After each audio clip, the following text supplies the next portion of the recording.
Hello， 大家好，我们是 OKK Travel， 我是嘉轩，我是阿汉。今天这一集呢比较特别，就是我们很久没有好像这样坐在镜头前面聊天这样子的方式呈现，录一集 podcast， 也不算是 podcast 啦，就是自我介绍啊，算是自我介绍，然后也算是聊天这样子记录我们的心路历程。是，可能有新进来的粉丝不知道。OK，anyway， 就是自我介绍。First， 不是自我介绍 ，OK， 是因为我想要在路途中好像记录我们每一个阶段不同的想法，我们的成长，所以我想要以另外一种方式来记录我的旅途，不单单是通过拍 video 拍旅行的记录，对，拍景点，因为拍到 vlog 也是会拍到瓶颈的。OK， OK， 所以我们先来自我介绍。OK， 来。所以我是嘉轩，我是阿汉。然后我们做什么了 ？OK， 我们是 OK， 我们经营一个频道，就是 OK Travel。OK， 然后我们是 OK， 我们的背景你先介绍哦。放的放，等一下，先正常一点。我们现在呢是开着一辆房车到处旅行。And then 这就是我们的背景。对，是我们现在收发录这个 podcast 的地点是在沙拉瓦的 Belaga。为什么会在这里录 podcast？ 是因为 There's nothing to do here 。没有啦，因为这边是一个很悠然自得的小镇。OK， 然后第二个问题，为什么要这样生活？哎，不要这样嘞，很奇怪耶。为什么要这样生活？很多人就很好奇，为什么我们会有这样子的想法，想要改一辆房车去旅行。就是我先讲啊，因为这个其实是我一直以来想要做的东西。大学毕业过后呢，我就跟阿汉一起去美国打工度假。然后我们在那边打工4个月，然后旅行1个月。所以在那4个月的时间内，我们就努力赚钱哦，赚了钱就可以去给我们那1个月在美国自驾游这样子啦。所以然后在那里呢，我就看到了很多那种房车，他们那种房车真的超级大的房车，他们就是随着季节，然后把他的家搬来搬去。所以我就觉得这样的生活还蛮酷的。然后我就心想，哇，有一天我也要像他们这样子。带着一辆移动的房车，然后到处去旅行，到处去不同的地方住。是。所以到时候我毕业过后，我就一样去做工，在新加坡做工，然后做了接近半年吧，然后我就跑回马来西亚，在家 work from home。然后那时候就关在家嘛 ，MCO 就很多时间，然后我就每天上网查 how to DIY a camper van， 然后我就每天看到最后我真的跟他讲。要不要我们就直接买一辆 van 车来一起去旅行？Basically， 我跟他的想法是比较不同的，就是他刚才有讲，就是我们在美国有 working holiday 然后那些，然后那时候我是在新加坡，他那时候 work from home， 我没有，还在新加坡做工。然后其实老实讲，那时候也是有点闲，因为在新加坡的生活嘛，朝九晚五，因为我就是做 F&B 的，然后需要蛮长时间去做，差不多每一天还要做10多个小时。对，就是 F&B 的工。那我每次都看不到他，只有晚上才看到。对，就是 F&B 的工。他那时候回去的时候还 work from home， 然后我还在新加坡，还是叫我改房车。其实那时候我是觉得我还好，因为我们之前是我们在美国 working holiday，even 我们那时候去 Australia 也是有体验过房车生活。可是给我来讲，我是觉得是可能50、60岁那种。他觉得要先努力做工了，过后才可以出去玩。那时候我的心态是讲，我一直想要去做这个事情呀，为什么不是现在就去做？所以我就对，每天念他，然后他就跟我一起做这个事情。是，我就太爱他了。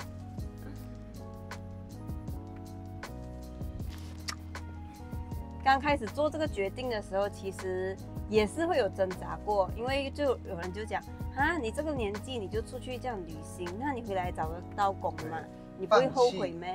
对，因为那时候其实我还是算是我觉得有很好的机会可以继续上升啊，就是就是如果留在新加坡，可能会有很好的发展机会啦，可能多几年就会有钱买车、有钱买房这样子，就是会顺理成章的过上我想象中长大了的生活吧。然后呀，就做了这个决定，我觉得至今也是没有后悔过啦，我觉得很神奇，因为一个小小的举动，它改变了我3到4年的生活。资料最担心的就是钱，对，就是怕没有钱。可是想一下，到现在我们房车当生活到现在，我们是2023年的4月1号进了泰国。对，可是我们是2021年的10月就买下这辆车，然后改到2022年的10月，我们真是改很久。然后2022年的10月过后，我们就去马来西亚半岛西马的一些地方绕一下，test一下车的稳定性啊，因为怕它坏。然后我们直到2023年4月1号我们才进的泰国，然后走了老挝、泰国，然后背包客进去越南。我想讲就是，我本来是想担心钱的问题，可是房车刚好到现在，虽然钱存款有越来越少的迹象，可是我们有正在的努力的弥补这个洞。对，我们想要，也是很好笑啦，因为我们玩了这么久，才开始慢慢的想要以油养油，就是想要呀，就是想要通过在路上赚钱去养我们的旅途，就是呀，有点迟的醒悟。可是我觉得 it's never too late to start， 呀，就是为什么我开始了咖啡车，and then 还有开始拍 video 更勤劳吧。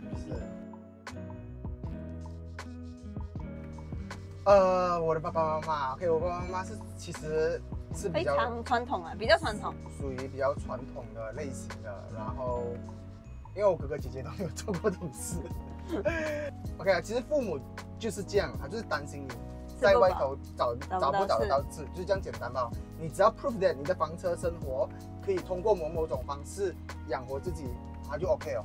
Yes。我妈妈也没有到很传统到我们一定要做工。他也知道，可能这个时代，不一定做工会才是出头啊，不一定当老板出头。你这样子的方式去做也 why not 这样子啊。Yeah， 然后我的父母，我觉得他们还算是比较支持我啦。就我跟他讲我要去做这个事情，很 OK 哦。然后他们也没有讲什么，还蛮支持。是。所以我觉得可能家庭背景的不同，也会让一个人的选择不一样。下一个。关于改房车这件事情，我们是不是天生就会？因为很多人看了我们改房车的 video， 讲哇，你们这水电木工全部都会哦。我跟你讲，我天生就是会的。没有啦，就是我们是真的是看 YouTube 的。是。以前就要讲我故事了。以前我钻那个太阳能钻洞4粒洞，我1天的时间来钻。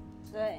就是钻那个铁的时候，就是真的，我们一开始真是完全什么都不会，那种菜鸟，我根本不算，我不懂菜鸟都不算吧？就是以前就是我们以前 screwdriver 锁那个螺丝都没有锁过，就是转一下就这样子罢了。我知道有一个东西可以形容了，就是那时候学校叫我们做一个笔筒SBM project， 那个是我做过的木工，就是类似这样，而且可能我还是偷拿朋友的。对。就是我们的 level 是这样子，然后怎么学的全部都是 YouTube 学的。对。所以你们问我们要怎样改其实真的 YouTube 上面可以学到很多东西。所以其实这辆改房车也是让我知道了一件事情，就是有心不怕迟。是。就是你真的是有心学的话，你有100种理由去想办法找到它。是。如果你没有心要去学，你有100种理由觉得我不要去学。So 我觉得这个也是改房车这件事情教会我们，就是我觉得。什么东西都可以学，然后也不会很吃。你只要肯学，什么东西你都会。是，人是很聪明的。可是我觉得在改房车过程中也有过蛮辛苦的经历啊。你的经历什么？最累的时候就是很像，因为我们真的是完全不会，所以有时候我们钻洞我们就是就是这边这个地方我们有些人会量嘛量 ，OK， 我们要避开某个可能弯腰，我们要避开某个大鼓车的大鼓还是怎样？可是我们完全是没有量，我们是哎呀这边应该是OK 啦，然后我们就直接转，结果就是转到弯腰，结果就转到大鼓。对，就是那种哇，那种很中马票没有这样准的东西哦，你都可以这样转到，那种是最累的。然后你又重新弄过，然后又要麻烦不知道怎样弄啊，那个是最累，真的。可是我却觉得我们2个人没有因为改房车分手，还蛮生气的。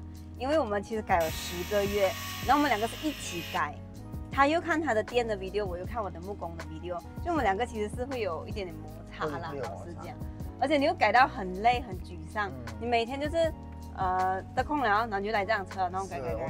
我记得嘉轩一直讲我改到东西没有进展，改到没有进展。哎，我们改10个月，那时候真的是觉得改3年啊。不是，因为我那时候就会觉得，哎，我没来这边做工啊，那没有什么动静的啊，那东西都没有不会完成，这样感觉不知道几时完工。可是你现在给我改，你觉得你会几月可以改好？10月一样，我觉得保险一点，因为我觉得如果下次我改的话，我会更用心的改，那木啊全部我会去好来一点。下次你给我改3 months set， 真的。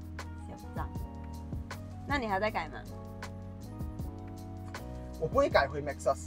你会改吗？我想改那个 mini bus 那个 Honda 或者那个 Infinity 牌的，不然就Toyota牌的。Toyota Coaster 那些啊。对。那车很难找，也很贵了，老实讲。是我看到那时候附近有卖新的，你们猜多少钱？你讲的。270多钱。是，我觉得so far不可能。是。我们应该还用这样。而且不是Toyota的，是那个 Infinity 的那个。是中国牌。房车旅行是一种什么样的方式？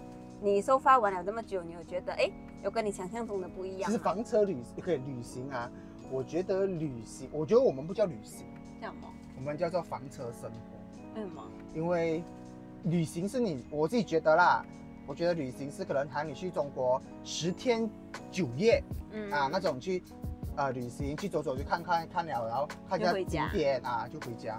可能我们的是把房车慢慢驾到那边，然后第一天看一下山，看一下人家怎样爬山，然后去找一下人家喝一下茶，水，我也不懂啦。就是我们是去那边，就是去体验感受当地人。然后如果觉得这个山很难爬，可能我们就不要爬，我们就去别边。这样我们没有一个很计划，像今天我们本来想要今天觉得够了，想要离开，可是刚才下午跟朋友跟那个当地人认识人讲话一下，你觉得这边 OK 也想要待多一天哦。是，就是比较没有计划的生活，然后就把你的家搬到别人的地方生活吧。就是我们没有特定讲说一定要去某一些打卡景点，然后可是就是我也不懂很难形容吧。你们要真正住在车上过后，你们才懂，才可以感受到。是，或者可能旅居的方式也蛮相似的。你在旅行那么久啊，你有想过要放弃吗？回家很辛苦啊。老实讲，可能我们待在沙拉瓦太久了，所以有时候我会觉得有点闲了。No offense， but 就是我觉得失去兴趣那个景色有点一模一样嘛。是的，疲劳会有的。对，然后就觉得想要快点去沙巴。因为他们讲沙巴又很漂亮，我又没到过沙巴，所以可是我想要回家，还好，就是家里人安康，然后就 OK 啊。是，老实讲是。可是我觉得你这样子的心态也是可以，可是我觉得活在当下是很重要。就是你来到这里可能你下次也不会再回，再好好享受，真的很重要啦。然后当然我也很期待沙巴，我甚至更期待外国，因为我们一开始改这样房车就想要去欧洲嘛，可是发现那个经费真的是太高了。那时候我们就差我们到老挝，我记得登 left 是上中国那个摩丁口岸，登 right 就是回老挝那种本土，然后是差2个小时就到中国了。可是很多人就因为这2个小时会上去哦。可是我那时候我有朋友跟我讲，2个小时这样久，好像20分钟罢了。不懂啊吧？那时候是觉得很接近要去外国，可是我就在想，你要很快的把这个世界全部游玩一遍，还是你想要慢慢的去品味？是，因为如果你要环游世界，你只是到过那个地方的话，可能你就只到过，那我们就在 Instagram 放一个国旗这样子，是，就是证明你到过。可是真正到底怎样才是真正的到过那个地方？我觉得这个很模糊。是，每个人有每个人的想要，每个人觉得到过也 OK。知道，我会 prefer 好像慢慢的走，是，希望有一天也可以去 Europe 啦。是。我情愿你们不要叫我网红，叫我 content creator， 比较 high class 一点。没有啦，不是 high class 啦，就是我自己心里认为我自己也不算是网红，然后可能也不算是 content creator， 因为我觉得我自己是因为喜欢旅行这件事情，所以我才去做。讲真的，我们拍 video， 因为我们自己拍 video， 有时候我们在闲暇的时候，我们也是会自己翻来看。可能讲真的，他说把以后我们真的过世了还是什么，我们的那个墓那边要刻一个 QR code， 然后过后人家 scan 一下，哇，这个人不错啊，爬母路爬不上哦，此生还过得很精彩。啊，至少对我来讲，对，如果我的人生可以有一个 QR code 可以 show off， 蛮酷一下。我们录这个视频的初衷，其实就是想要记录我们旅程中的一些想法，可能下一期也会访问不同的朋友。是，我们要开启一个新单元，算是吧，因为有时候我觉得拍 vlog 景色有一点点拍到瓶颈，是，然后不知道再怎么继续介绍。然后有时候我觉得精彩的是我来到这个地方，看到不同的东西的一种感悟吧，或者是突然间今天有一个特别的想法。然后我就想要把它记录下来，所以我才开始聊这个东西。是我们这个单元叫什么？走在路上的你。好像是啊，因为我们其实已经想好要拍这个东西了，可是一直没有拍。对呀，所以这个就是第一期，我觉得就是访问我们自己走在路上的你。可能有机会也会访问不同的人，就是记录一些有趣的事情。other than travel 咯 ，other than 拍那些 vlog 啦，对，那些景色。是，所以今天就到这里啦，大家点个关注，房车不迷路，拜拜。